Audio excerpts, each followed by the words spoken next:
Mr. Vijay Athreye, co-founder Finnish Society.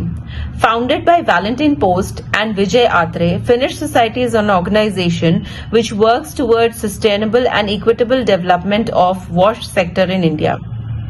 Finnish Society was conceptualized by its promoters SNS-REAAL, TATA-AIG, UNU-MERIT, Waste, which is an international NGO based in Netherlands, and a leading microfinance company.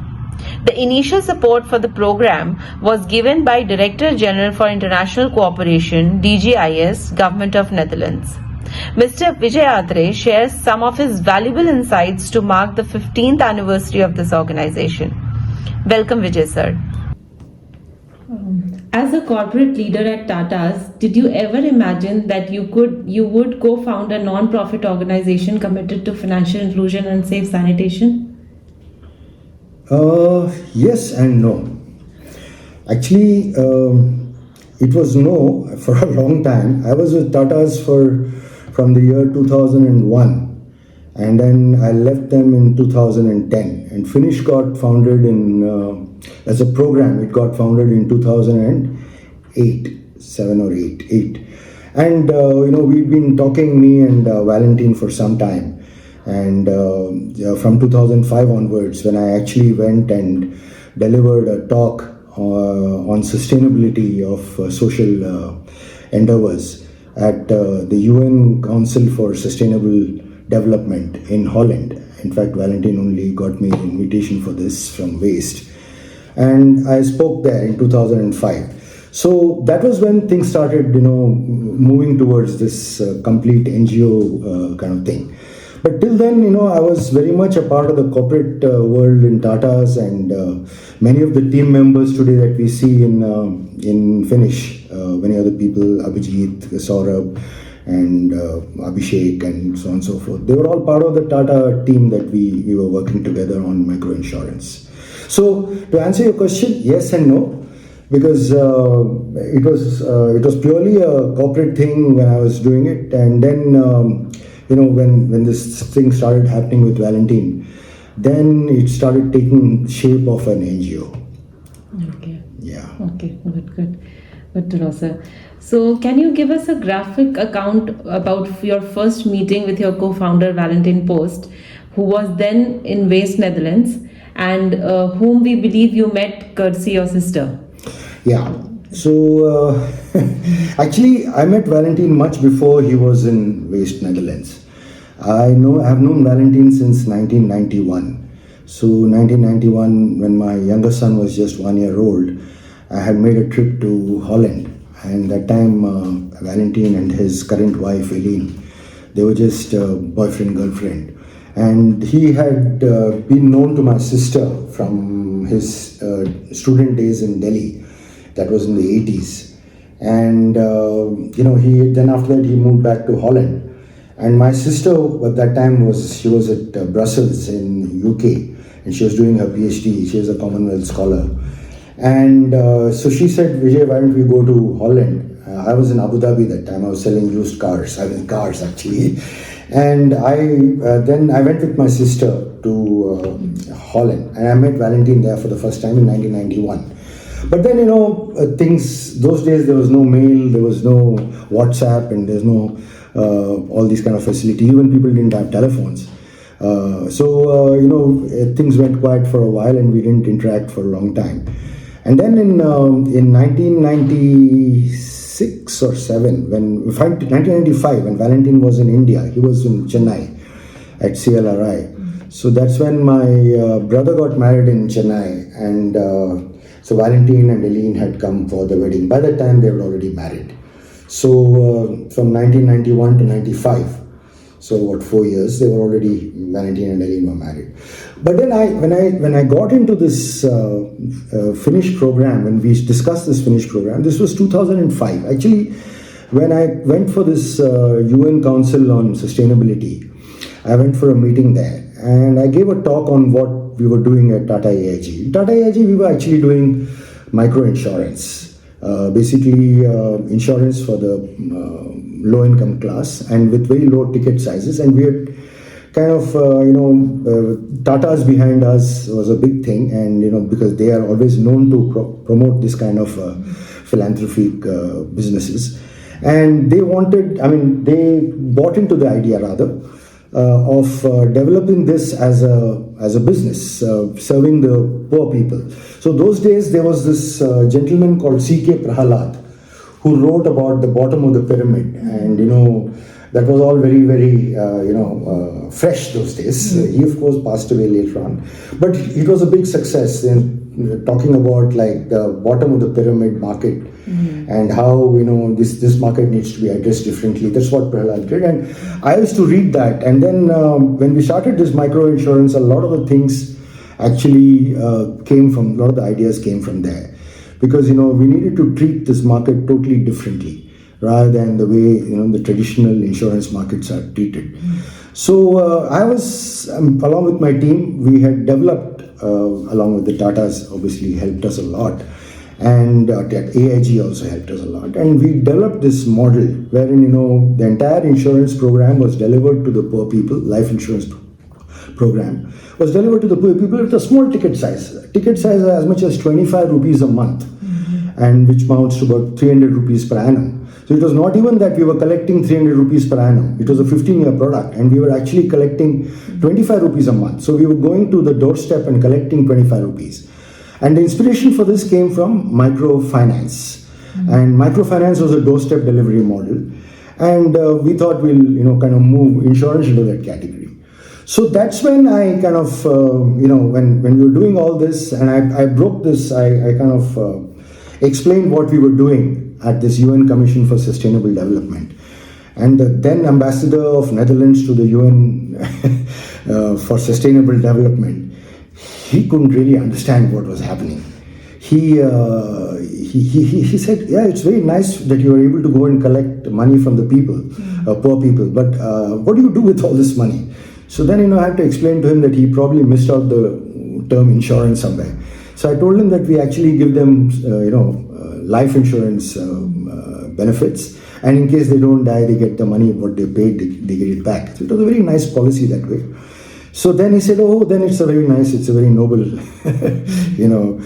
thing that you're doing. So anyway, so we were doing all this, and Valentin heard all this, and then he said like, why don't we do something like this for sanitation? And it so happened that, in the year 2007, 2008, he was a good friend. Whenever he used to come to India, he used to come, and he always stayed at my place. And when I go to Holland, I likewise.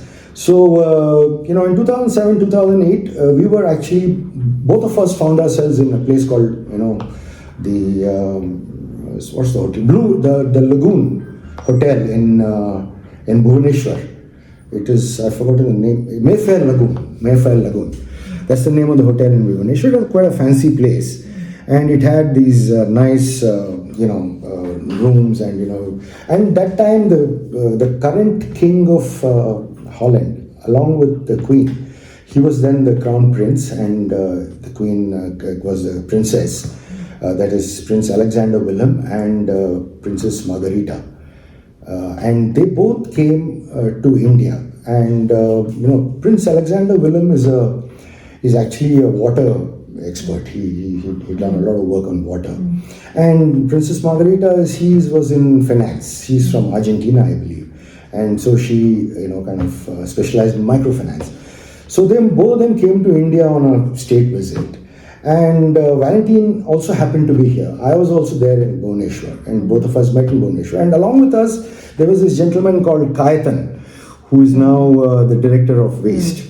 And he was also there, and we all got together, and we had a few drinks, actually beer at Mayfair Lagoon. Valentin likes his beer. Those days he would. And so we had a couple of beers, and we got talking about how it will be difficult to sell beer in rural India because you need to go to visit the loo, and there are no toilets in rural India. And that's how this whole thing got triggered, and one thing led to another, and then Valentin said, why don't you make a proposal? He said, I like what you're doing with insurance, and he said, if we can do the same thing for sanitation using microfinance, So then, we ideated, and I remember on the way back from Bhubaneswar to Bangalore, in fact, Valentin and me traveled together on this AirAsia flight. I think it was AirAsia. And, we kept discussing this whole thing, how it could be done. And we, at the end of the flight, we had a small little paper which we could submit to DGIS. And that paper was then the starting of this project. I think it's a very long story. So no, it's such an interesting story. I mean, yeah, beer was an inspiration. Wow, that was great. That was interesting. So I think you have already answered the question. That was the next question, but we can skip on to the next one. Then can you share some details about the founding team members? Yeah, so it was actually initially it was Valentin, me. I think Abhijit was also there. He was still in AIG, but he was the head of the micro insurance program for East. So Bhubaneswar is where we started, and so Abhijit was part of this. There was also a gentleman called Pradeep Mohanty who was with us that time. He was heading the Bhubaneswar operation, so I used to be in touch with him. In terms of founding members, I think for this program it would be mainly me, Valentin, Abhijit, and Kaitan. And to a certain extent, there was a gentleman called Luke Sute, who was also a friend of my sister. He was her professor or guide at where was this, in Brighton, in Sussex. And so she introduced Valentin to him because he was at Maastricht University in Holland. And then he also came on board as the initial founding member. There was also an MFI whom we I think got on board at that time was Biswa, which is from Orissa, and Mr. Malik. He also came on board. I believe Mr. Malik is no more now. So with that, this was the 4 or 5 people who were together, and we made our first pitch at this town hall in Rotterdam, the city hall in Rotterdam. We all had gone, and I was still working with TATA-AIG at that time. And so these were the initial founding members. Kaitan was in a bank, and he'd started a water fund. And we were hoping that we could use that water fund for as a part of our funding for the Finnish program. So Kaitan was also part of that. Okay. So what challenges did you and your team face in the early days? Actually, many, but we were lucky in many ways also. First of all, I think India was going through a real sanitation crisis at that time. We were the world's largest country in terms of open defecation, and we had a neighboring Bangladesh who actually got out of open defecation using the CLTS model, and the person who actually developed the CLTS model happened to be an Indian, Pradeep Kar. So India was going through a real crisis in terms of sanitation. However, the government was not so stable as it is now, and they didn't have that very clear vision on sanitation, although they did want sanitation. So the initial challenges were, there were these many programs that had been going on in the government, both funded by the World Bank and also subsequently under various missions of the government. And these programs are all subsidy programs. And so then, what these programs did was that they gave money to the people and asked them to build a toilet. Whether they gave the money before the toilet was constructed or after the toilet was constructed, it's a matter of, some states, the program was left to the states to implement. In any way, sanitation is a state subject. So, but then the central government only had a role in developing a broad policy and then asking the states to do it. And another thing that happened at that time was that the government was not at all in any favor of getting people to put out their money to build toilets.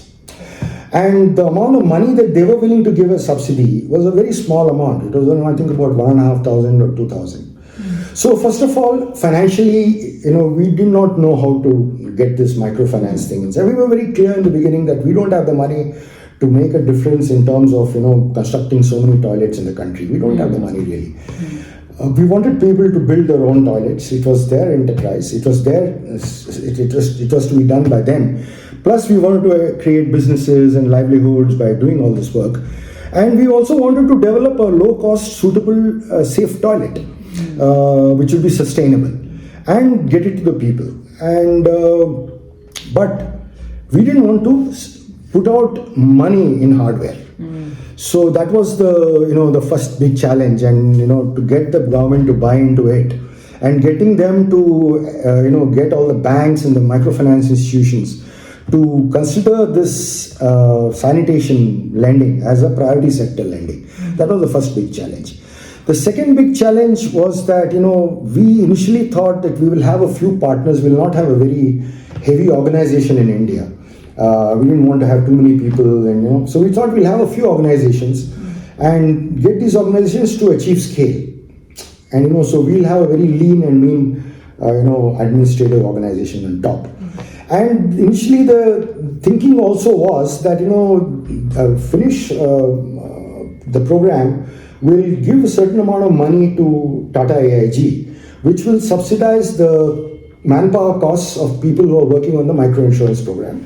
And these same people would then get the sanitation program also implemented, because the finance partners were the same, microfinance partners were the same, distribution, everything was similar. And then there's a strong link, because if people had sanitation, clean sanitation at their disposal, then they are better insurance candidates, because they live a clean life and their lives are better for an insurance company. So if you were to at any point of time look at a health insurance program for TATA-AIG, then these candidates would qualify. These people who had toilets, who constructed toilets and were using them, they would qualify as good customers for this health insurance program. So that was one another dimension that we looked at. So the first was the microfinance challenge. The second was this, how to get, these things done, within the framework of TATA-AIG. And then this big crash happened globally in the financial sector in the US, and AIG went under. And so then TATA-AIG was not really interested in, although initially they agreed and we signed an agreement with Finish and, with Waste, that we will develop this program together. But when it came to the nitty-gritties and telling that let's have our people actually promote sanitation also, then TATA-AIG kind of thought they're not in a position to do that right then, because the insurance industry was going through a little bit of turmoil globally. And that is when I kind of also decided that I will move out of TATA-AIG and join Finish wholeheartedly, completely, doing only Finish as mine. So the challenges were on all these fronts, basically, And fortunately for us, see, another thing is that, when you do these toilets and you want to ensure that they are built properly and people are using them properly, you need to have people on the ground. Just leaving it to the microfinance institution, probably the toilets won't be constructed so well as they were supposed to be constructed, not so safe. And secondly, they may not insist on their usage, because ultimately MFI is only interested in getting his money back. So to train the people and to develop this whole ecosystem wherein sanitation becomes a part of their offering, microfinance institutions offering, was and then it didn't qualify as a livelihood. Sanitation is not a loan, is not a livelihood loan, it's a consumption loan. So then how do you go to the government and say, banks and etc., they were all saying, we'll call it as priority sector lending, provided it enables livelihoods. And we can only say that it enables livelihoods of the people who, make businesses out of sanitation, not the people who put up a toilet in their house, because they're the ones who borrow the money. So these are all the various challenges. I think it's a little bit of a mumble, whatever. But I think it's clear, challenges. This really is a challenge. That's great. Okay, so what steps did you take to establish Finnish Society in India? Honestly, at that point of time, Valentin had some connections with the bureaucracy in India, and Mr. Sahasranamam, who's still he's very much on our Finnish board, and he recommended. He was from the J&K cadre, and he just retired. He retired a few years earlier, and he had a deputy who was with him in the IAS, in the bureaucracy, civil services, one Mr. Sadanand Bhave. So he also joined us, and it was Mr. Bhave's totally credit to him that he was able to kind of put this society thing together. Although initially our objective of the society was, to kind of put up the society and then, have apply for an FCRA clearance and those kind of things so that we could get money directly in the society's name and not depend so much on the microfinance institution, to send the money there from waste. But those things, it took a long time to happen. But then the good thing that Finnish society could do was that, it was based in Delhi, so we had 7 members, I think, as per law, from different states. They had to be members of the society, of the corporate society. So we formed the society, and that's why we're celebrating 15 years now. And we formed the society, and with me, Bhave, Abhijit, and by the time, I think, people had also started moving out of TATA-AIG and moving into Finnish. So we had the initial lot from our own team, the people from our own team. And then once we formed the society, then we developed a totally new model. We said, let's not now focus on few big customers, a few big MFIs, but let's go retail. I mean, let's go to smaller MFIs, teach them the tricks of the trade, and how to do sanitation along with microfinance. And it was a big learning curve for us also, because we also didn't know, and neither did Waste know. They had never done this before. And that's how the name also came. Financial inclusion improves sanitation and health, right? Financial inclusion refers to microfinance. Yeah, so those were the, I think, the beginnings of Finnish society, humble beginnings. And I'm so glad that it has come a long way, and now we're 15 years into it. And we're still looking at, it's running it in the future more successfully and, doing more things than before. Very nice. Yeah. It's a great joy more than anything else. Yeah, true. In fact, I think your beer story definitely is the next question. But then I think if you have anything else in your mind, can you share some funny anecdote from your early days of Finnish? Anything funny? Yeah, lots of anecdotes actually. It's all. When you're working together with a set of passionate people and also towards a cause which is extremely, social in nature, and you want to make it successful, there are a lot of small things that happen. One anecdote was very, very interesting. We kind of developed this whole thing about 2 pits, and the earlier design was single pit. Yeah.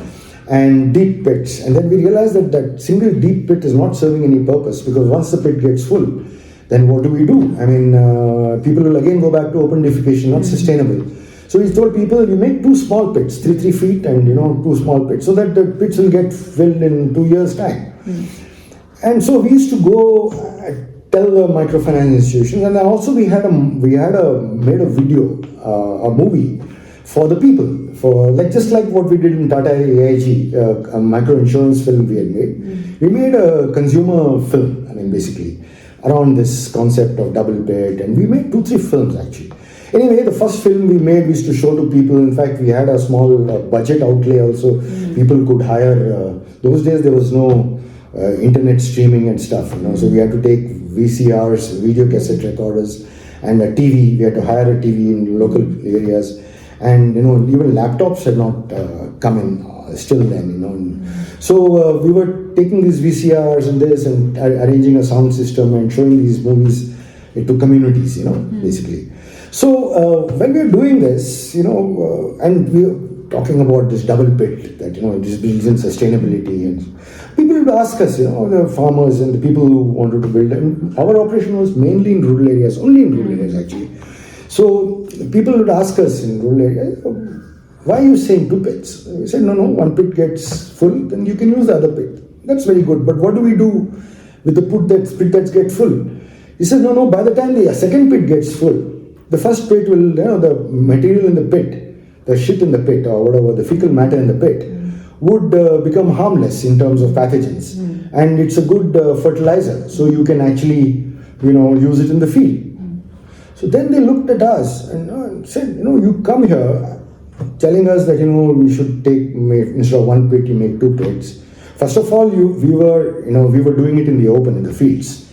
You tell us don't do it. Then the government tells us, you make a toilet with a pit and contain the shit there.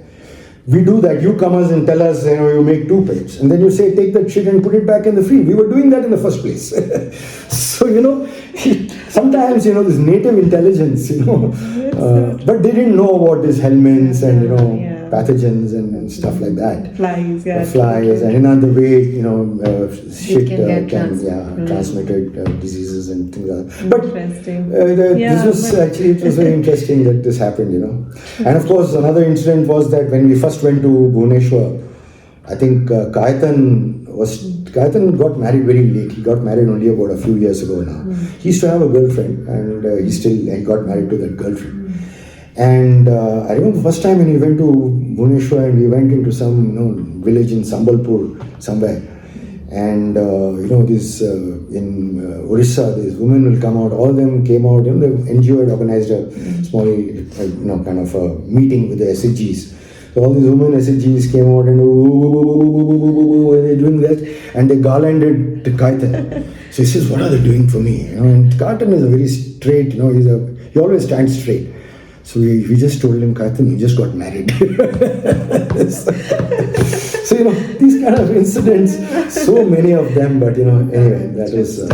Very interesting. So now we are, of course, we know that you have this great love for music. So, and you also have a music band. So could you sing a few lines for Finnish Society?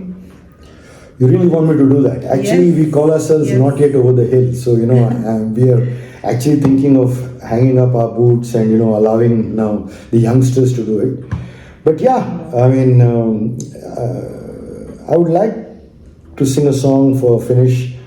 I don't have any own songs of mine, but I'll sing a song which essentially I would like to wish Finnish in future, for the next few years to come. So can I get my guitar? Yes. And, Yes, sir.